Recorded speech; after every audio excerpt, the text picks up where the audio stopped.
Hi everyone. This video is a book review about a book that I recently got at the library, and the title of this book is Library, an Unquiet History, and it was written by Matthew Battles. Now the reason that I selected this book is because I am very, very passionate about the library. I love libraries. I worked in a library on and off for 6 or 7 years, and it was a very, very interesting time. I worked as a library shelver. I also worked as a clerk and as a tutor for children. So I feel like I've just seen all of the back workings and inner workings of the library. If I ever decide to pursue anything in library science in the future, I think I would rather be a cataloger, because putting things in order, doing systems is something I really enjoyed doing, and I enjoyed it while I was working at the library. I already cataloged most of my books in my apartment. I have about 450 here, about 300 in storage, maybe 300 to 500 in Hawaii. I'm trying to get them all together. But yeah, this book was written about the history of libraries and also how the library's beginnings and its current state are impacting us in this day and age. So before I get into my book review, let me tell you a little bit about the author, Matthew Battles. So this is a photograph of Matthew Battles. It is an old photograph, and this is an outdated biography. So I'm going to go online and read to you his most recent biography. It is on cyber.harvard.edu. It says, Matthew Battles is the Director of Scholarly Initiatives at Meta Lab at Harvard, where he develops design interventions, media provocations, and technology projects in collaboration with a team of architects, web designers, scholars, and artists. Matthew has written about the cultural dimensions of science and technology for such venues as the American Scholar, The Atlantic, the Boston Globe, Harper's Magazine, and the New York Times. His book, Library, an Unquiet History, is available in 8 languages worldwide and has been in print since 2003. And he is co-author with Jeffrey Schnapp, The Library Beyond the Book, published 2014. His recent books include Palimpsest, published 2015, and Tree, published 2017. He is currently working on a book about memory as a property of the world. So that is Matthew Battles, everyone. I knew that when I was reading this book that this author was very well read. And I usually can tell if an author is very knowledgeable or very well read just by how they reference things in the book. For example, what I like about his book is he references all of these things from different books that he has read, but he incorporates it so beautifully and fluidly with a little humor here and there that I'm like, wow, this man is smart. And thank you for including your references. Whereas somebody like Emma Curtis Hawkins, who is one of my favorite authors, she just throws in her little quotes. She'll throw in quotes. She'll throw in names. I have no reference point for any of these things. And I'm just like, what? Do you just expect me to know this? You could tell that this lady had studied at least 20 different religions and maybe knew 3 different languages. I kid you not. That's just how smart she was. And I don't see that with too many recent books as of late. So that is why I really enjoyed it. This book had so much information in it that I honestly, my brain cannot pinpoint exact pages, so I will try my best in this review to just give a general overview of most of the chapters, incorporating my personal experience in relation to working in the library, with the history of the library and itself in modern times. This book was published in 2003, which makes it about 18 years old because it is 2021. However, even though it is almost 20 years old, what is written in here is still relevant. It's still relevant. I saw it when I worked in the library, and I still see it to this day, at least in the public library. So chapter 1, reading the library. He starts off.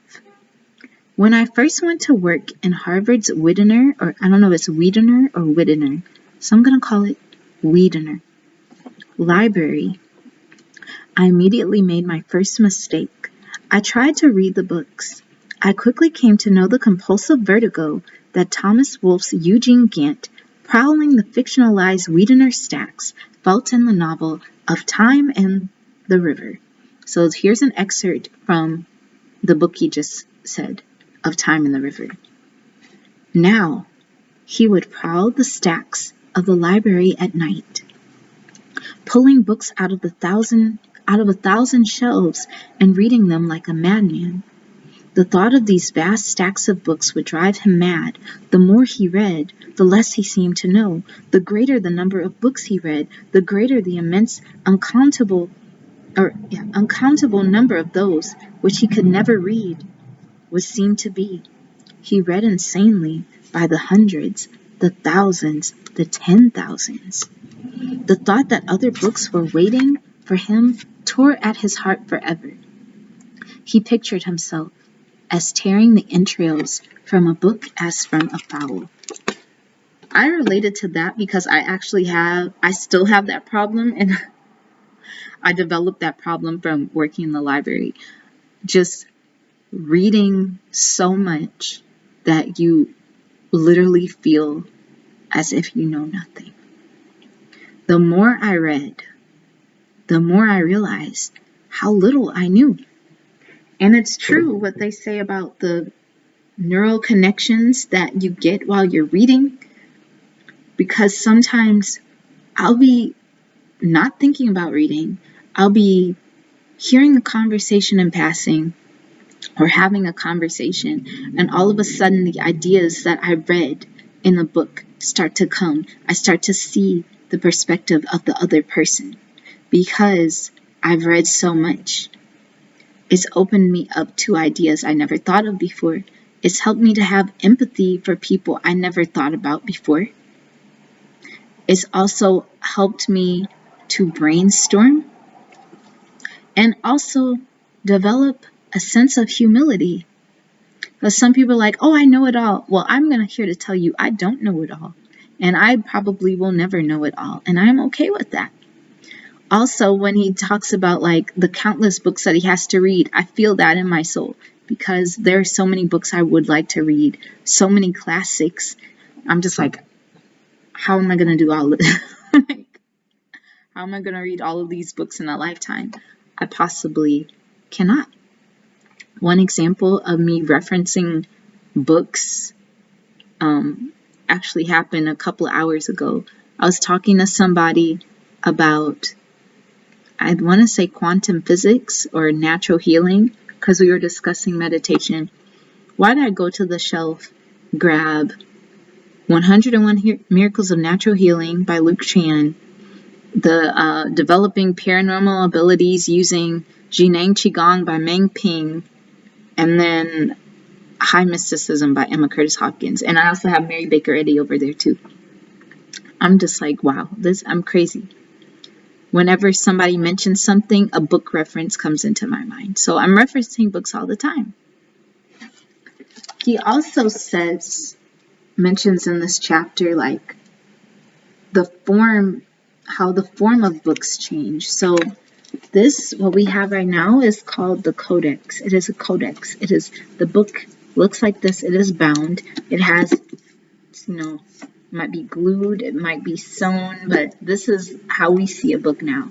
In the past, depending on where you were, books weren't in the shape of the codex. Some of these books were made out of papyrus. Some of them were made out of leaves and different things. Some of them were made out of wax, which was just not a bright idea. Others were made out of clay. They were clay tablets. So you had a lot of different forms of books.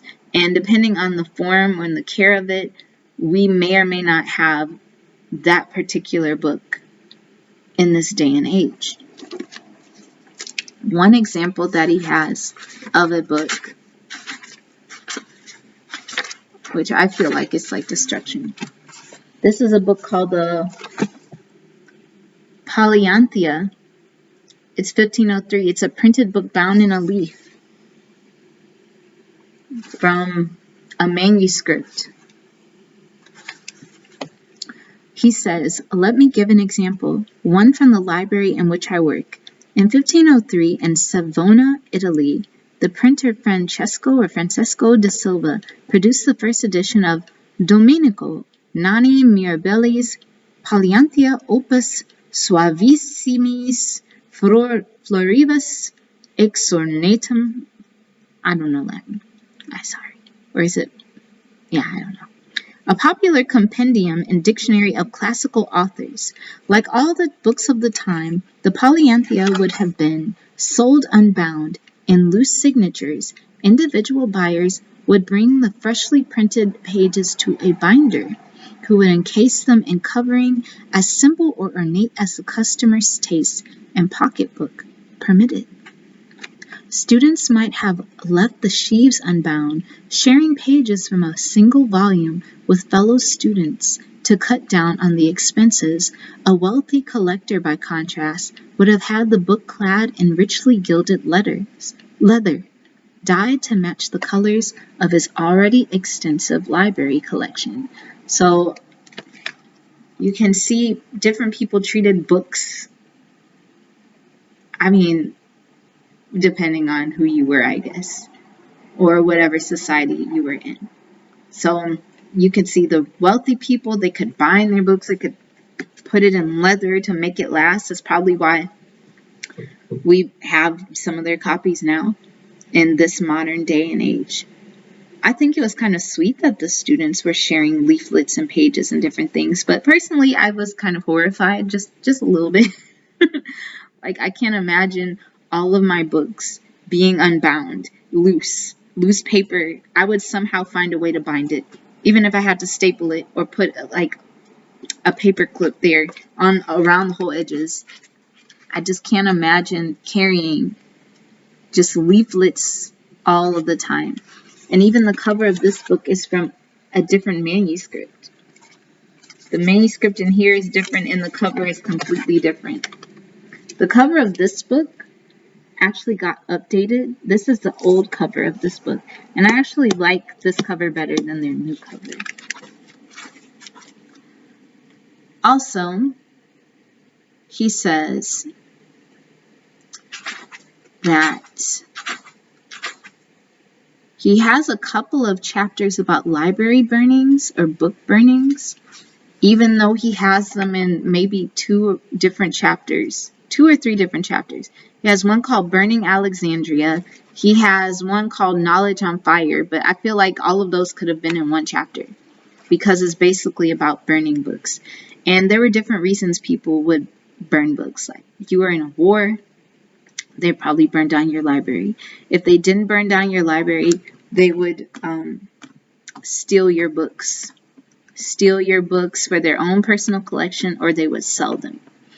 Some books were burned because they went against the religious order of whatever day it was, whatever day and age it was. For example, this picture right here, this drawing, is of priests burning Aztec books.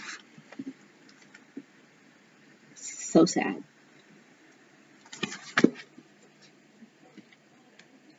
Okay. It says, one example. In the centuries between the rise of the Qin and the invention of paper, scholars and priests founded new kinds of libraries across China. So he's talking about China in what I'm reading right now. Libraries impervious to fire and burial. The Feng Shan collection of Buddhist sutras, founded in AD 550 in Hunan, China, for instance, is an enormous library. In its 4.2 million words, It comprises one of the most complete and authoritative collections of Buddhist scripture in Chinese, but there is not one book in the Fangshan library, not one silk scroll, not one shred of paper. Instead, the words of the sutras are carved in the finest book hand with characters 1 inch high on steel stelae in the walls of caves. So some people's books were burned so much and so frequently that they literally eradicated the entire book collection of a people. The Nazis did that too, like they burned books, and I can't remember recently who else burned books. I'm sure there's book burnings going on right now in some place of the world, like libraries being burned down, unfortunately. When you kill a person, you just kill the person. You kill their future. You, hurt their family. When you kill books in a library, you kill ideas, which can surpass. Ideas are immortal. Ideas can go to countless generations. So when you burn down a library, when you burn down books, you are burning down generational knowledge, which in its own form is murder. I don't know what it's called, bibliocide or something. I don't know what the actual term for it is, but that is what happens.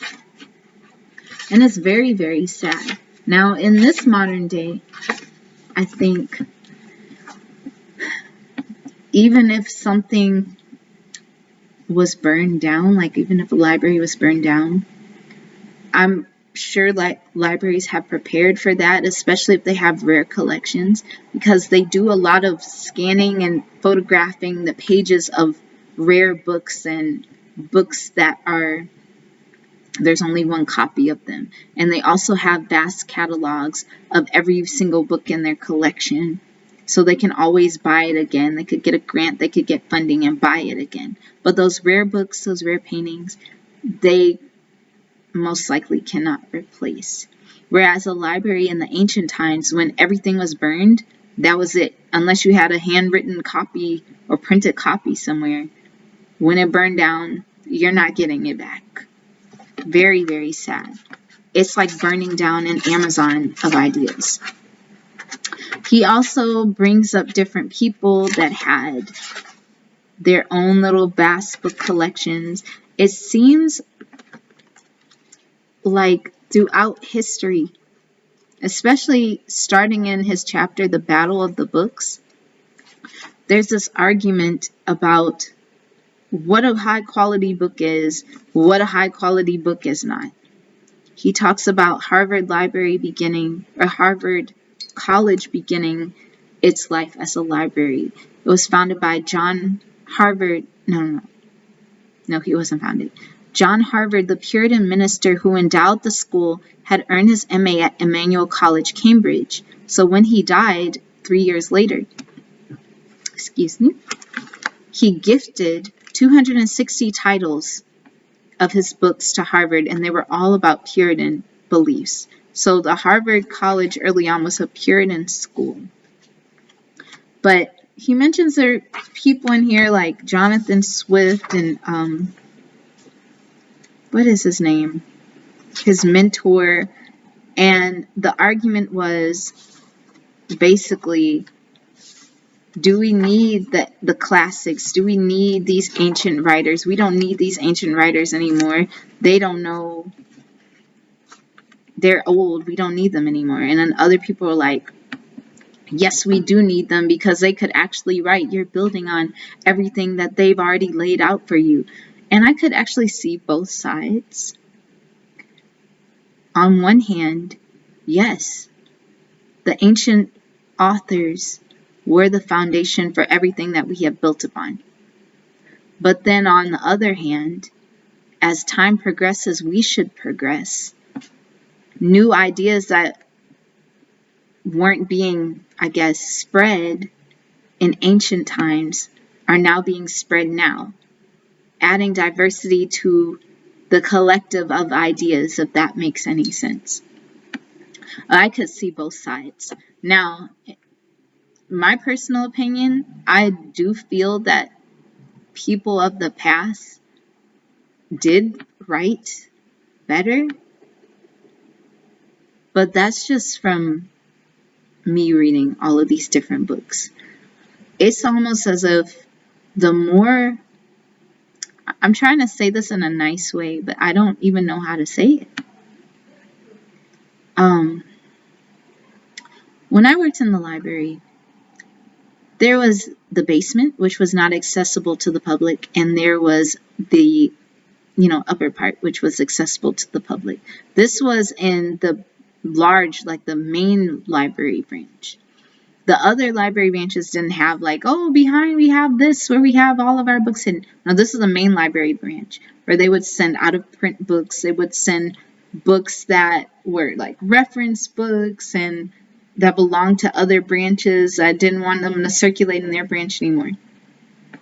The books downstairs in the basement could be accessed to the people, the patron, if they specifically asked for it. If they found it in the system, in the catalog, and it was in the basement, we would bring it to them. However, some of the ideas down in the basement, some of them for their time was controversial. It was authentic ideas. Whereas the ones upstairs were almost a repeat of what was written before. Unless it was a brand new idea for that time, or unless it was a book that was very, very popular or needed for study and everything. So the ones upstairs, the way they were written, it's almost like you're getting a Cliff Notes version of a subject, even if it was like 500 pages. The writing style was like you're getting a Cliff Notes version of whatever subject you're reading about. Whereas downstairs, it's like you're getting the encyclopedia of the subject matter with better wording. But sometimes you have an author that has a great writing style. Like this one, this guy, I really like his writing style. It's like modern, but it's also old, like Britain, 1700s. I don't know. It's kind of neat, but easy to read, conversational. I guess the books are written that way because maybe in this modern day and age, people's attention spans aren't as long. I'm only saying this because I've been working with the public since 2009. I talk to all different types of people. I've encountered all different types of customers in all different types of settings.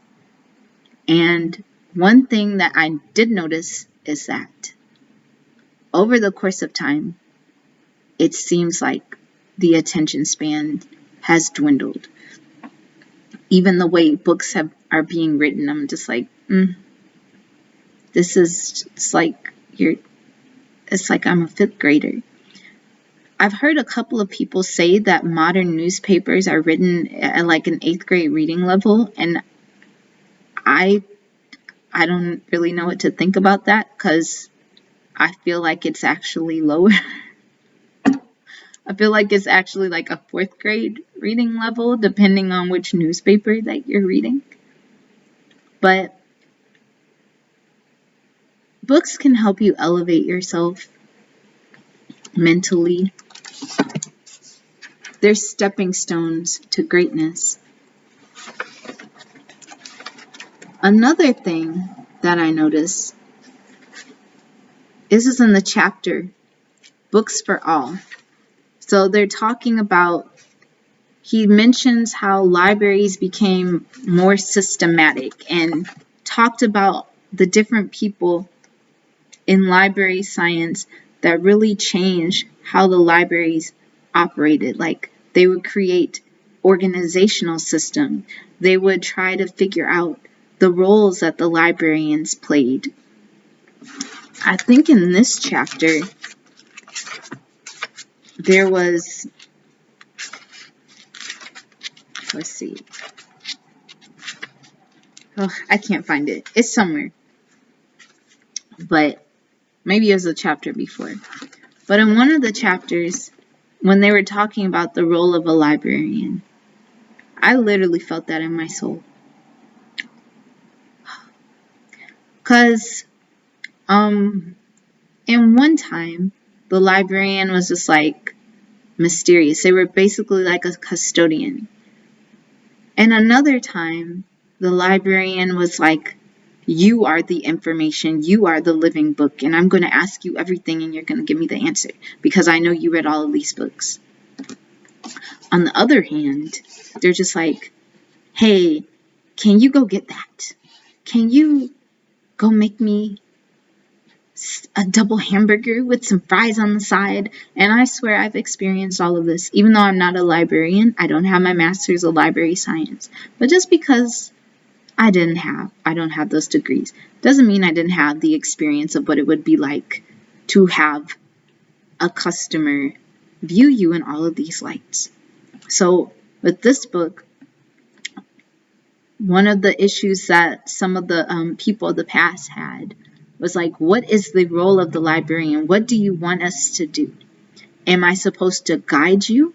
Am I supposed to hold your hand the whole way? Am I supposed to just take care of the books? Which one is it? That is why I say I would rather be a cataloger and not work with the public than work with the public. No, none against the public. It's just a lot. It's just a lot. You are at the front desk. You're at the front end, or you're shelving a book. They think that you know everything. They're trying to pick your brain for hours and hours and hours and hours. And hours. And after a while, you start going crazy because some of the questions is just like, why are you asking me this? Or why won't you elevate your mind like you're reading only this type of book? Which is an issue that came in this book as well.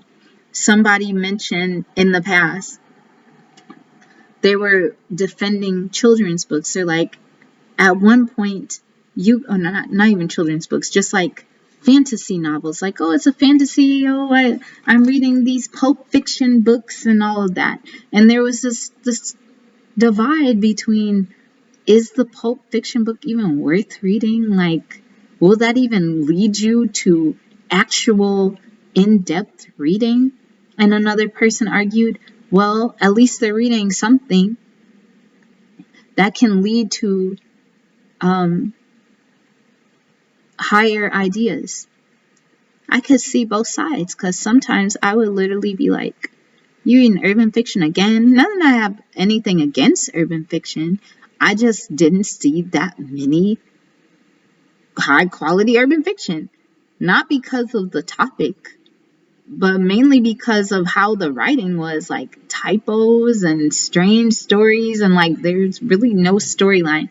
Some of them did have storylines, but it was all like this violence, or it was very sexual. I don't understand why they just didn't put it in the romance novel section, like, because most of those stories were love stories. But I tried to get people to read other books. But at a certain point, I stopped and was like, I'm just glad that they're reading. But sometimes I'm like, okay, I'd rather you like read something that elevates your mind. Like, maybe sometimes you'll read something for escapism. You'll be like, you know what? I just want to read about a cow and his boy going on an adventure on a planet somewhere. And that's what I want to read because I'm studying astrophysics all day or something. I would put other books on display, like a science book, or like, hey, here's a book about whatever. Hey, look at that book. Look, you got to guide them. So after a while, you are guiding people. After a while, you are like guiding them to elevate themselves. And what I saw in this Books for All thing was this, I don't even know, it's like this weird wavelength. Because on one hand, it was like the elite wanted the public to read because of the printing. Printing was printing, or the printing press, I'm sorry. It's so late. It's like almost, like the printing of books was becoming faster and faster and faster and more efficient. So more books were being put out there. So on one hand, it was like the elite were like, whoa, I want them to read. Maybe if they read, the society will get better because they'll be elevating their minds and they'll stop being heathens, depending on how they thought. Other hand, it's like, will they even be able to comprehend any of these books? What's the point? Will they even appreciate it? And for a long time, I really thought, I didn't think like the elite. I didn't get what they were saying. It's like these people just being mean. But sometimes it just, after working with the library, after trying to get high quality stuff to people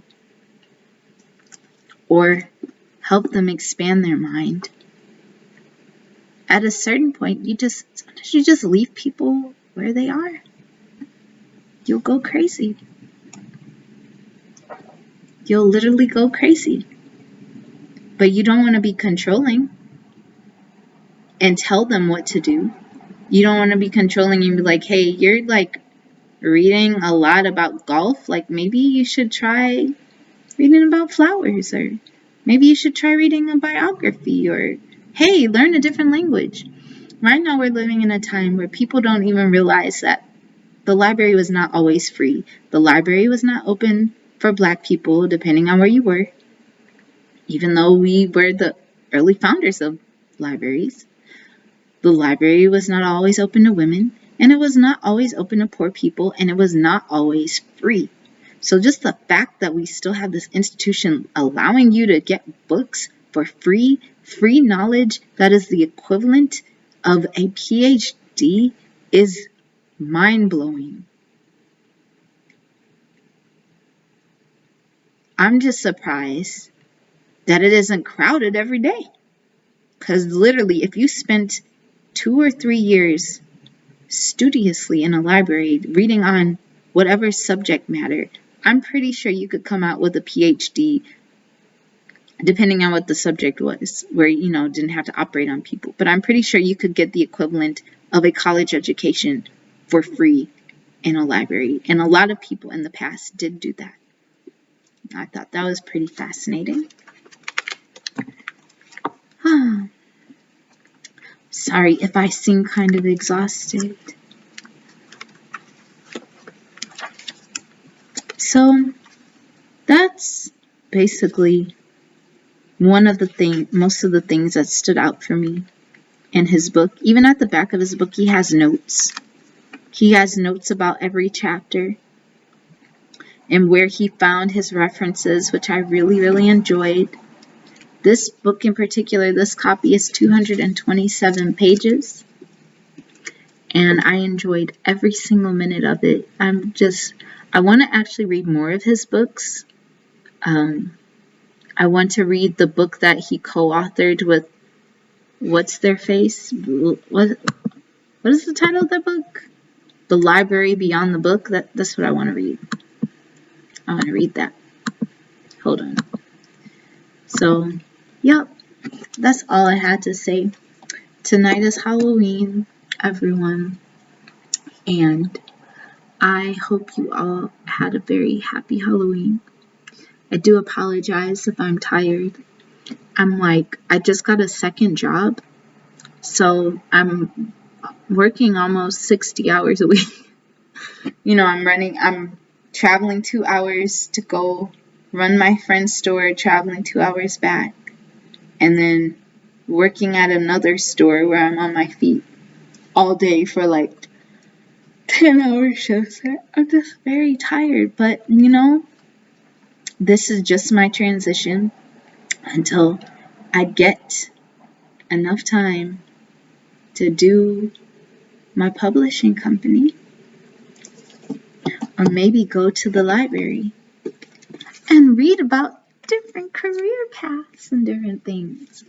I was very inspired. So I hope that you guys have a happy Halloween. I encourage you to read this book, Librarian, Unquiet History. I think you will learn a lot from this tiny little book.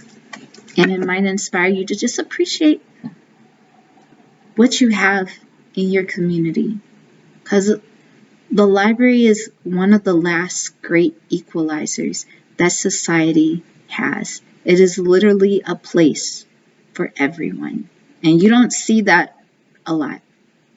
Have to go to restaurants, you have to pay. You have to go to stores, you have to pay. Libraries, you go there and you can just learn to your heart's content for free. So, I will talk to you later, everyone. Have a nice evening and happy Halloween.